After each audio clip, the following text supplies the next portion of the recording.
Hi everyone, I'm Lynn from Finds of Yesterday, and I sell vintage items and vintage jewelry on eBay.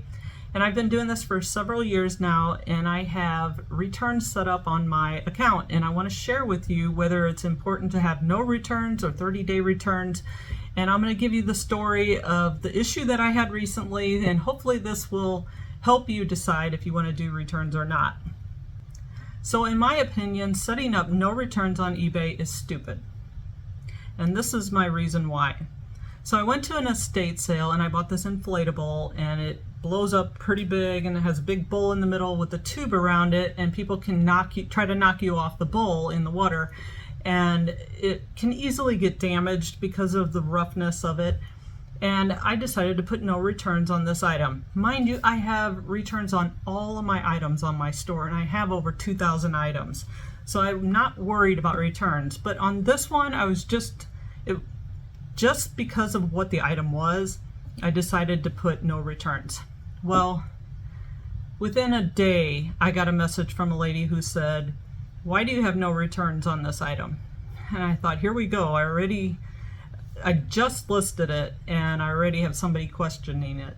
And then she was asking me personal questions, and I was getting a little perturbed with this conversation, so I decided to end up blocking this lady, and she ended up having her husband's account order the inflatable. Why she ordered it from me after that, I don't know, but after she was asking me personal questions, I felt it wasn't even necessary for me to deal with her.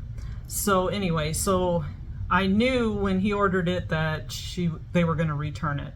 So he orders it. A week and a half later, I get an issue for a return.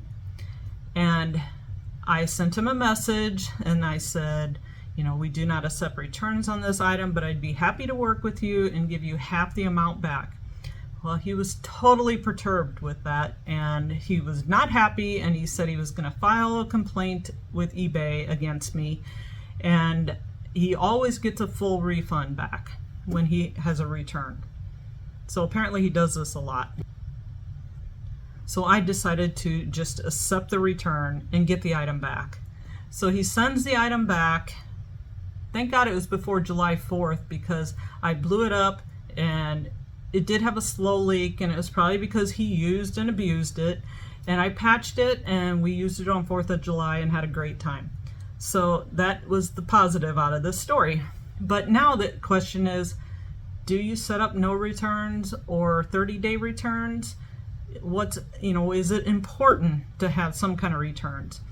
I believe that you should have some returns, 30 days, 15 days, whatever you want to do. It doesn't have to be free returns. It can be 30-day buyer pays returns, and that's how I have it set up. If the item arrives damaged or it's not as described, you're going to have to pay return shipping anyway.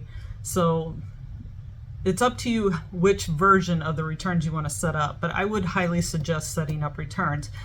Also, you have benefits from being a top-rated seller if you have a store of setting up 30-day returns, because with this guy sending it back and saying it arrived damaged, which I know it didn't, I did not have the option to give him half the money back.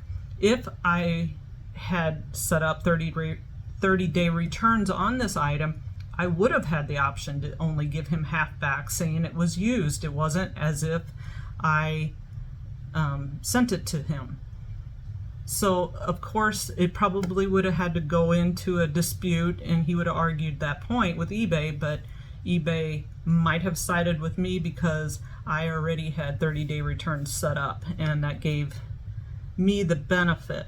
But since I had no returns set up, I did not have any benefits whatsoever. No returns is not worth it to me. I'm going to have 30-day returns on all of my items from now on, and that's my suggestion to you. But again, it is always your option. That's the great thing about eBay, is they give you these options. So I hope this helped you in some way, and I hope that you like this video and hit the thumbs up button and subscribe, and we will see you in the next one.